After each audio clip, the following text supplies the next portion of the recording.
நலாஸ் நாட்டு சர்க்கரை நலமுடன் வாழ நலாஸ் இந்தியாவிலேயே நாட்டு சர்க்கரைக்கு ISI முத்திரை மற்றும் அக்மார்க் அங்கீகாரம் பெற்ற ஒரே நிறுவனம். தொடர்புக்கு 9047045000. வரும்பொழுது 3 தொகுதியிலும் 2 தொகுதிக்கு இன்னைக்கு அண்ணன் வராரு, இன்னொரு தொகுதிக்கு வரப்போறாரு. அது அவங்க எந்த மாதிரி எல்லாமே அரேஞ்ச்மெண்ட் சிறப்பா எங்களுக்கு எல்லாம் வழிகாட்டக்கூடிய இடத்துல பொருளாளர் இருக்காரு. இருந்தாலும் கூட எல்லா மாவட்டத்துக்கும் என்னென்னு சொல்லி போட்டு சும்மா பாக்குறதுக்காக நம்ம எடப்பாடி பார்த்துருக்காரு. சிறப்பா பணியாற்றக்கூடிய பொறுப்பாளர் நீங்க இருக்கீங்க. இதனால ஒவ்வொரு தொகுதியா கூப்பிட்டு எப்படி வந்து அந்த கூட்டத்தை எப்படி ஆர்கனைஸ் பண்றது, அந்த மாதிரி பண்றது அப்படிங்கிற மாதிரி நம்ம பேசணுட்டு வந்தோம். ஆனா அண்ணன் வந்து ஒரு செயல்கள் கூட்டமாகவே சிறப்பாக ஒரு மேலே கேட்டீங்கன்னா மேடையெல்லாம் போட்டுருக்கேன்னு கேட்டா அப்படி இன்னைக்கு சிறப்பான முறையில் நடத்திட்டு இருக்காங்க. அதுக்கு வாழ்த்துக்கள் கேட்க மட்டும் இன்னைக்கு எடப்பாடி அவருடைய பயணம் இன்றைக்கு மக்களை காப்போம், தமிழகத்தை மீட்போம் என்று எங்களது கோவை மாவட்டத்தில் இன்னைக்கு மேட்டுப்பாளையத்தில் ஆரம்பித்தார்கள். அதுக்கு நம்முடைய பொருளாளர் கூட வந்திருந்தாரு. இன்னைக்கு சிறப்பான முறையில் ஆரம்பித்து இன்னைக்கு 100 தொகுதிகளை கடந்து இந்த பயணம் வெற்றிகரமாக இருந்தது. ஒவ்வொரு மாவட்டத்திலும் ஒவ்வொரு தொகுதியிலும் மக்கள் அவரை வரவேற்று எப்போ எந்த நேரத்தில் எடப்பாடியுடைய பஸ் வரும் அப்படின்னு சொல்லி எதிர்பார்த்துட்டு இருக்காங்க. அப்படி வந்து சிறப்பான முறையில் இன்னைக்கு திமுக 4 வருஷமா செய்யாத திட்டங்கள், இந்த திண்டுக்கல் மாவட்டத்துக்கு அண்ணா அமைச்சராக இருக்கும்போது உங்களுக்கு தெரியும், நீங்க இவ்வளவு எம்எல்ஏ இருக்கும் எத்தனை திட்டங்கள் வருது. இன்னைக்கு 4 வருஷம் எந்த திட்டமே வரும், எந்த திட்டமே வரும். ஆகவே இன்னைக்கு மீண்டும் எடப்பாடி அவர்கள் முதலமைச்சராக வர வேண்டும். 4 வருடம் 2 மாதங்கள் இன்னைக்கு அற்புதமான ஆட்சி நடத்தி மக்களுக்கு தேவையான திட்டங்கள் மட்டுமல்ல, அதாவது செய்ய முடியாத திட்டங்கள் என்று இந்த திட்டங்களை கூட செய்து கொடுத்த முதலமைச்சராக எடப்பாடி அவர்கள் 7.7 இதெல்லாம் இன்னைக்கு நீட் ஏமாத்திட்டு திமுக. இன்னைக்கு பாத்தீங்கன்னா 600 மேற்பட்டவர்கள் MBBS BDS படிக்கிறாங்க. இன்னைக்கு எடப்பாடி இருக்காங்க. மருத்துவக் கல்லூரி இன்னைக்கு நம்ம சொல்றது ஒரே குறை என்ன சொல்றாங்க, பாரதிய ஜனதா கட்சியோட எப்படி சேர்ந்தீங்க படித்த கேள்விதான் கேட்டிருக்காங்க. எல்லாரும் திமுக மீடியா எல்லாம் சொல்லி இதை ஒரு இது அதுதான் பண்ணாங்க. அதனால நீங்க வந்து காங்கிரஸ் நீங்க மற்ற கட்சி எல்லாம் சேர்ந்து கூட்டணியா இருப்பீங்க.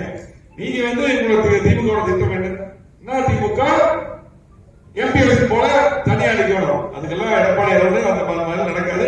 எடப்பாடி தெளிவாக நீ பாரதிய ஜனதா கட்சி மட்டுமல்ல இன்னும் அதிகமான கட்சி கண்டிப்பாக நிச்சயமாக 2026 எடப்பாடி முதலமைச்சர் வருவார். என்றைக்குமே திமுக ஒரு முறை ஆட்சிக்கு வந்து அடுத்த வராது. அதுல தெளிவா இருக்க. கண்டிப்பா அதிமுக அம்மா சொன்னது போல இந்த கட்சி ஆட்சியும் இன்னும் 100 ஆண்டுகளுக்கு மேல் இருக்கும், தொடர்ந்து ஆட்சியில் இருக்கும் என்று சொல்லி எடப்பாடியாரை பொறுத்தளவுக்கு இன்னைக்கு ஒட்டுமொத்த மக்களும் ஒவ்வொரு தொகுதியிலையும் பார்த்திருப்பீங்களா, டிவியில் பார்த்திருப்பீங்க, நேரில் பார்த்திருப்பீங்க. ஒரு தொகுதியில் எவ்வளவு இருந்தா அது தொகுதியில் அதை விட பிரம்மாண்டமான கூட்டம் வரவேற்று மாநாடு போல ஒவ்வொரு தொகுதியிலும் மாநாடு. இன்னைக்கு பாத்தீங்கன்னா சில புதுசா ஆரம்பிச்ச கட்சிகள் நாங்க பெரிய மாநாடு என்னமோ பேசிட்டு இருக்காங்க. அதெல்லாம் வந்து மக்களுக்கு தெரியும்.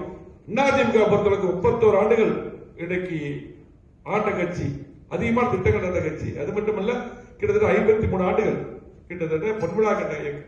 இன்னைக்கு பாத்தீங்கன்னா நம்ம அண்ணன் பொருளாளர் எல்லாம் பாத்தீங்கன்னா ஆரம்ப தலைவர் காலத்திலிருந்து MP ஆனவர். இன்னைக்கு பாத்தீங்கன்னா இதுவரையிலும் இன்னைக்கு எல்லாத்தையும் பார்த்தவர், தலைமை கழக நிர்வாகம் எத்தனையோ என்கொயரி நடத்தி எல்லாத்துக்குமே நானே எங்க அப்பா கூட அரசியல் பண்ணேன். எங்க அப்பா எல்லாம் கூட இருந்து அரசியல் பண்ணாங்க. அப்படி வந்து இன்னைக்கு மூத்த முன்னோடிகள் எல்லாம் இன்னைக்கு எடப்பாடி அவர்கள் ஸ்ட்ராங்கா இருக்காங்க. கண்டிப்பாக நிச்சயமாக அந்த மாற்று கருத்து கிடையாது. அப்படி பேசும்போது பாத்தீங்கன்னா சில பேர் என்ன வேணாலும் உடனே கட்சி ஆரம்பிச்சு உடனே வந்து உடனடியாக வந்து முதலமைச்சராக நினைக்கிறாங்க. அதெல்லாம் நடக்காது. இன்னைக்கு அதிமுக பொறுத்தளவுக்கு இன்னைக்கு மக்களுக்கு அதிகமான திட்டங்கள் கொடுத்திருக்கிறோம். இன்னும் எடப்பாடி திட்டங்கள் நடந்துட்டு இருக்குது. திமுக எதுவுமே பண்ணல. மக்கள் தெளிவா இருக்காங்க. அதிமுக ஆட்சி எடப்பாடி முதலமைச்சர் ஆக வேண்டும் என்று எதிர்பார்க்கிறாங்க. கண்டிப்பா நிச்சயமாக நடக்கும். வருகின்ற பொழுது திண்டுக்கல் மாவட்டத்திலையும் பாத்தீங்கன்னா அண்ணன் இருக்கும்போது அமைச்சர் நிறைய திட்டங்கள் கொடுத்தாரு. மீண்டும் 2026 பின்னால் அதிகமான திட்டங்கள் மீண்டும் வரக்கூடிய வாய்ப்புகள் அதுக்கு எடப்பாடி முதலமைச்சர் அவர்கள் இங்க வந்து ஒவ்வொரு தொகுதியா பாரு. இதுதான் தேர்தல் பிரச்சார கூட்டமா இருக்கு. அடுத்தது வந்து பாத்தீங்கன்னா ஒட்டுமொத்தமா ஒரே மேடையில எல்லா வேட்பாளரை வச்சு 7 வேட்பாளர்களை வச்சு அறிவிப்பதற்கூடிய வாய்ப்புகள் இந்த பிரச்சாரமே ஜனவரி போயிடும். ஆகவே இது வந்து பிரச்சார கூட்டமாக இன்னைக்கு அண்ணன் வராது. அந்த ஒவ்வொரு தொகுதியும் சிறப்பான முறையில் நீங்கள் செய்ய வேண்டும். கண்டிப்பா நம்முடைய பொருளாளர் அவர்கள் சிறப்பான முறையில உங்களுக்கு எல்லாம் சொல்லியிருப்பாங்க. அதுபடி சிறப்பான முறையில் ஒவ்வொரு தொகுதியும் எழுச்சியான முறையில் நீங்கள் செய்ய வேண்டும். குறிப்பாக அந்த தொகுதிக்கு உட்பட்ட வாக்காளர்களை கூட்டு வந்து, ஏன்னா இதே பிரச்சார கூட்டம், வாக்காளர்களை கூட்டு வந்து நம்முடைய வருங்கால முதலமைச்சர் அவர் முதலமைச்சராகி இத்தனை திட்டங்கள் செய்வோம் என்று சொல்லுவார். அதெல்லாம் அவருடைய பேச்சை கேட்க அந்த ஓட்டர்ஸ் கூட்டு வந்து திரட்டி கொண்டு வர வேண்டும் என்று அன்போட கேட்டு இந்த குறுகிய காலத்துல இந்த கூட்டத்தை உடனடியாக நல்ல சிறப்பான ஏற்படுத்திய அருமையினர் நம்முடைய பொருளாளர் எங்களுக்கெல்லாம் மரியாதைக்கூடிய அருமையினர் சீனிவாசன் அவர்களுக்கு வாழ்த்து நன்றி கூறி அத்தனை நிர்வாகிகளுக்கு வாழ்த்து கூறி விடுகிறேன். நன்றி, வணக்கம்.